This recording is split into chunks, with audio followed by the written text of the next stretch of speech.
Here is the LibTech Dynamo on the table under the pretty lights.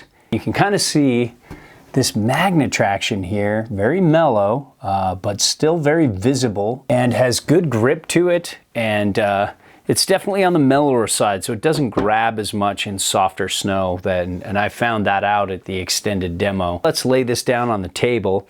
You can see the camber profile. Basically camber from tip to tail, coming into a passive bend in the middle.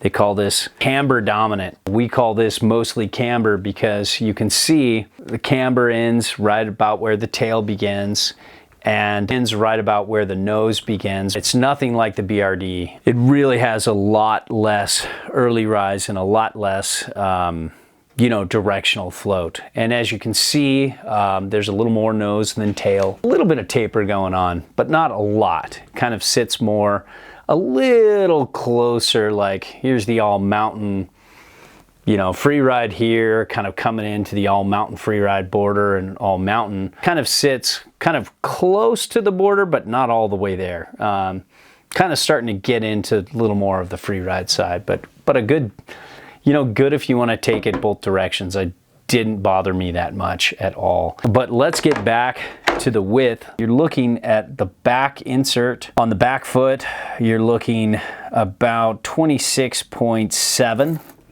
somewhere around there. And then just about 26 off the front of the back. And then off the back of the front, you're looking at 26.2-ish. And then way up at the top, almost 27, like 26.8, 26.9. If you want, more of a daily driver and you want to see how this works in powder, setting it all the way back with a 22.75 inch, setting this all the way back with traditional disc bindings, that's what you're going to get. And then the difference between the nose to the back insert and the tail to the back insert is 4.75 inches, which is pretty good. I've seen some like directional twin all mountain boards have more than that, but it's not bad. And then that makes it 2.375 inches back on board from center, which isn't terrible. And then, you get a little bit of taper, smaller tail than nose, and all that setback. You've got some pretty good directional float, but it is mostly camber. Kind of reminds me a little bit of I love this, whatever's going on with this top sheet. It's really cool. It looks really durable and looks fun. But all in all, the Dynamos are very poppy, playful board.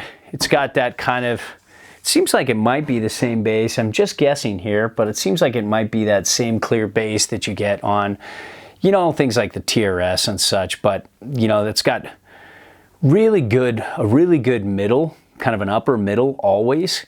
It doesn't really have the super high when it's really well waxed, but it really never has that low. It's just kind of middle to upper middle all the time, and I could feel that with this. So all in all, the Dynamo, just a really poppy, it does kind of match its name in terms of how it turns and pops and springs.